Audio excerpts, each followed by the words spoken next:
Good morning, friends. We have made it to chapter 11 in Prince Caspian. We are on The Lion Roars. I hope you guys are enjoying how the story is playing out. I, for one, did not think that this would be happening, and I'm excited to see what comes next. Let's go. When the whole party was finally awake, Lucy had to tell her story for the fourth time. The blank silence which followed it was as discouraging as anything could be.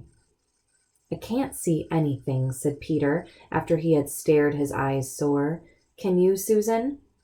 "No, of course I can't," snapped Susan, "because there isn't anything to see. She's been dreaming. Do lie down and go to sleep, Lucy." "And I do hope," said Lucy in a tremulous voice, "that you will all come with me, because I'll have to go with him whether anyone else does or not."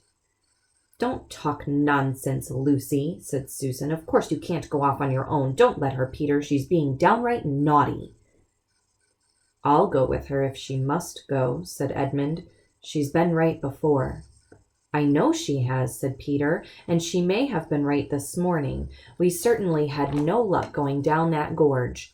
Still, at this hour of the night? And why should Aslan be invisible to us? He never used to be. It's not like him. What does the DLF say?" "Oh, I say nothing at all," answered the dwarf. "If you all go, of course I'll go with you, and if your party splits up, I'll go with the High King. That's my duty to him and King Caspian. But if you ask my private opinion, I'm a plain dwarf who doesn't think there's much chance of finding a road by night where you couldn't find one by day. And I have no use for magic lions, which are talking lions and don't talk, and friendly lions, though they don't do us any good, and whopping big lions, though nobody can see them. It's all silliness and beanstalks as far as I can see." "He's beating his paw on the ground for us to hurry," said Lucy. "We must go now. At least, I must." "You've no right to try and force the rest of us like that. It's 4-1 and you're the youngest," said Susan. "Oh, come on," growled Edmund. "We've got to go. There'll be no peace till we do." He fully intended to back up Lucy, but he was annoyed at losing his night's sleep and was making up for it by doing everything as sulkily as possible. "On the march, then," said Peter, wearily fitting his arm into his shield strap and putting his helmet on. At any other time he would have said something nice to Lucy, who was his favorite sister, for he knew how wretched she must be feeling, and he knew that whatever had happened, it was not her fault. But he couldn't help being a little annoyed with her all the same. Susan was the worst. "Supposing I started behaving like Lucy," she said, "I might threaten to stay here whether the rest of you went on or not. I jolly well think I shall." "Obey the High King, your Majesty," said Trumpkin, "and let's be off. If I'm not to be allowed to sleep, I'd as soon march as stand here talking." And so at last they got on the move. Lucy went first, biting her lip and trying not to say all the things she ought to be saying to Susan, but she forgot them when she fixed her eyes on Aslan. He turned and walked at a slow pace about 30 yards ahead of them. The others had only Lucy's directions to guide them, for Aslan was not only invisible to them, but silent as well. His big cat-like paws made no noise on the grass. He led them to the right of the dancing trees. Whether they were still dancing, nobody knew, for Lucy had her eyes on the lion and the rest of their eyes on Lucy. And nearer the edge of the gorge, "Cobbles and kettle drums," thought Trumpkin. "I hope this madness isn't going to end in a moonlight climb and broken necks." For a long way Aslan went along the top of the precipices. Then they came to a place where some little trees grew right on the edge. He turned and disappeared among them. Lucy held her breath, for it looked as if he had plunged over the cliff, but she was too busy keeping him in sight to stop and think about this. She quickened her pace and was soon among the trees herself. Looking down, she could see a steep and narrow path going slantwise down into the gorge between rocks, and Aslan descending it. He turned and looked at her with his happy eyes. Lucy clapped her hands and began to scramble down after him. From behind her, she heard the voices of the others shouting, "Hi! Lucy, look out, for goodness sake! You're right on the edge of the gorge! Come back!" And then a moment later, Edmund's voice saying, "No, she's right! There is a way down!" Halfway down the path, Edmund caught up with her. "Look!" he said in a great excitement. "Look! What's that shadow crawling down in front of us?" "It's his shadow," said Lucy. "I do believe you're right, Lou," said Edmund. "I can't think how I didn't see it before. But where is he?" "With his shadow, of course. Can't you see him?" "Well, I almost thought I did. For a moment. It's such terrible light down here." "Get on, King Edmund, get on," came Trumpkin's voice from behind and above, and then farther behind and still nearly at the top, Peter's voice saying, "Oh, buck up, Susan, give me your hand. Why, a baby could get down here, and do stop grousing." In a few minutes they were at the bottom, and the roaring of the water filled their ears. Treading delicately like a cat, Aslan stepped from stone to stone across the stream. In the middle, he stopped, bent down to drink, and as he raised his shaggy head, dripping from the water, he turned to face them again. This time, Edmund saw him. "Oh, Aslan!" he cried, darting forward, but the lion whisked round and began padding up the slope on the far side of the brush. "Peter, Peter!" cried Edmund. "Did you see?" "I saw something," said Peter, "but it's so tricky in this moonlight. On we go, though, and 3 cheers for Lucy. I don't feel half so tired now, either." Aslan, without hesitation, led them to their left, farther up the gorge. The whole journey was odd and dreamlike. The roaring stream, the wet gray grass, the glimmering cliffs which they were approaching, and always the glorious, silently pacing beast ahead. Everyone except Susan and the dwarf could see him now. Presently they came to another steep path, up the face of the farther precipices. These were far higher than the ones they had just descended, and the journey up them was a long and tedious zigzag. Fortunately, the moon shone right above the gorge so that neither side was in its shadow. Lucy was nearly blown when the tail and the hind legs of Aslan disappeared over the top, but with one last effort she scrambled after him and came out, rather shaky-legged and breathless, on the hill they had been trying to reach ever since they left Glasswater. The long, gentle slope, heather and grass and a few very big rocks that shone white in the moonlight, stretched up to where it vanished in a glimmer of trees about half a mile away. She knew it. It was the hill of the stone table. With a jingling of mail, the others climbed up behind her. Aslan glided on before them, and they walked after him. "Lucy," said Susan in a very small voice. "Yes," said Lucy. "I see him now. I am very sorry." "That's all right.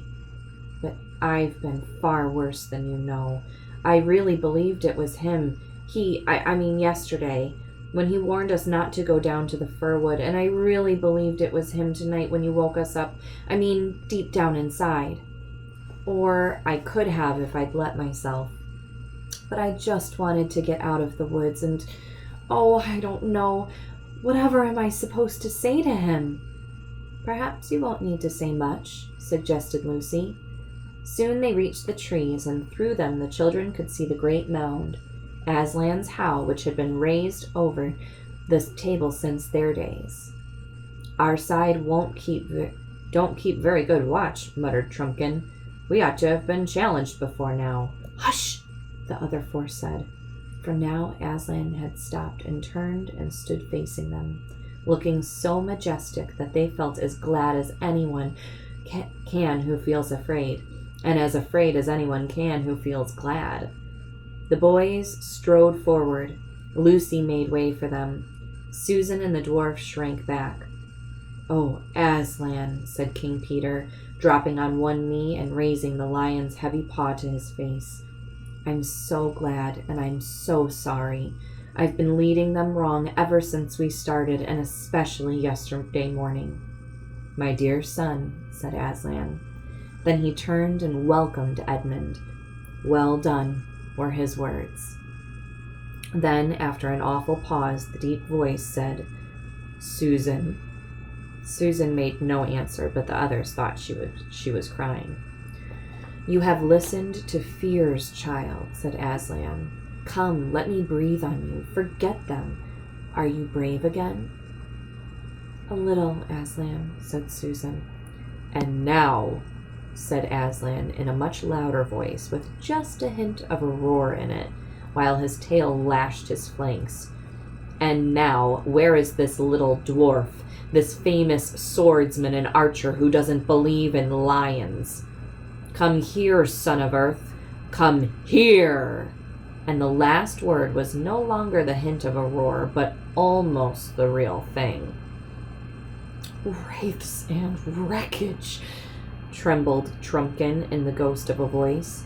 The children, who knew Aslan well enough to see that he liked the dwarf very much, were not disturbed, but it was quite another thing for Trumpkin, who had never seen a lion before, let alone this lion. He did the only sensible thing he could have done. That is, instead of bolting, he tottered toward Aslan. Aslan pounced.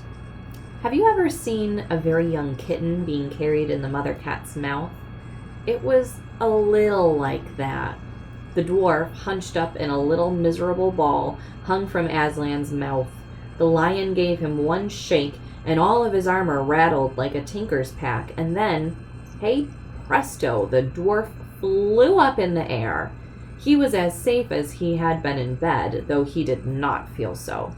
And as he came down, the huge velvety paws caught him as gently as a mother's arms, and set him right way up, too, on the ground. "Son of Earth, shall we be friends?" asked Aslan. Yes, panted the dwarf, for it had not got back its breath yet. "Now," said Aslan, "the moon is setting. Look behind you. There is the dawn beginning. We have no time to lose. You three, you sons of Adam and son of Earth, hasten into the mound and deal with what you will find there." The dwarf was still speechless, and neither of the boys dared to ask Aslan if he would follow them. All three drew their swords and saluted, then turned and jingled away into the dusk. Lucy noticed that there was no sign of weariness in their faces. Both the High King and King Edmund looked more like men than boys. The girls watched them out of sight, standing close to Aslan. And here is Aslan with Trumpkin in his mouth. Would you guys be scared? I think I would be scared, but maybe Aslan would be a little different. The light was changing. Low down in the east, Erebir, the morning star of Narnia, gleamed like a little moon. Aslan, who seemed larger than before, lifted his head, shook his mane, and roared. The sound, deep and throbbing at first, like an organ beginning on a low note, rose and became louder, and then far louder again, till the earth and air were shaking with it. It rose up from that hill and floated across all Narnia. Down in Miraz's camp, men woke, stared palely into one another's faces, and grasped their weapons. Down below that in the great river, now at its coldest hours, the heads and shoulders of the nymphs, and the great weedy bearded head of the river god rose from the water. Beyond it, in every field and wood, the alert ears of rabbits rose from their holes. The sleepy heads of birds came out from under their wings. Owls hooted, vixens barked, hedgehogs grunted. The trees stirred. In towns and villages, mothers pressed babies close to their chests, staring with wild eyes. Dogs whimpered, and men leaped up, groping for lights. Far away on the northern frontier, the mountain giants peered from the dark gateways of their castles. Is Narnia waking up, friends? I think it is. What Lucy and Susan saw was a dark something coming to them from almost every direction across the hills. It looked first like a black mist creeping on the ground, then like the stormy waves of a black sea rising higher and higher as it came on, and then, at last, like what it was, woods on the move. All the trees of the world appeared to be rushing toward Aslan, but as they drew nearer, they looked less like trees. And when the whole crowd, bowing and curtsying and waving long, thin arms to Aslan, were all around Lucy, she saw that it was a crowd of human shapes. Pale birch girls were tossing their heads. Willow women pushed back their hair from their brooding faces to gaze at Aslan. The queenly beeches stood still and adored him. Shaggy oak men, lean and melancholy elms, shock-headed hollies, dark themselves but their wives, all bright with berries, and happy rowans all bowed and rose again, shouting Aslan, Aslan, in their various husky or creaking or wave-like voices. The crowd and the dance round Aslan, for it had become a dance once more, grew so thick and rapid that Lucy was confused. She never saw where certain other people came from, or who were soon capering about among the trees. One was a youth dressed only in fawn skin, with vine leaves wreathed in his curly hair. His face would have been almost too pretty for a boy's, if it had not looked so extremely wild. You felt, as Edmund said when he saw him a few days later, there's a chap who might do anything, absolutely anything. He seemed to have a great many names. Bromway, Bassaru, and the Ram were three of them. There were a lot of girls with him as wild as he. There were even, unexpectedly, someone on a donkey, and everybody was laughing and everybody was shouting. "Is it a romp, Aslan?" cried the youth, and apparently it was, but nearly everyone seemed to have a different idea as to what they were playing. It may have been Tig, but Lucy never discovered who was it. It was rather like blind man's buff, only everyone behaved as if they were all blindfolded.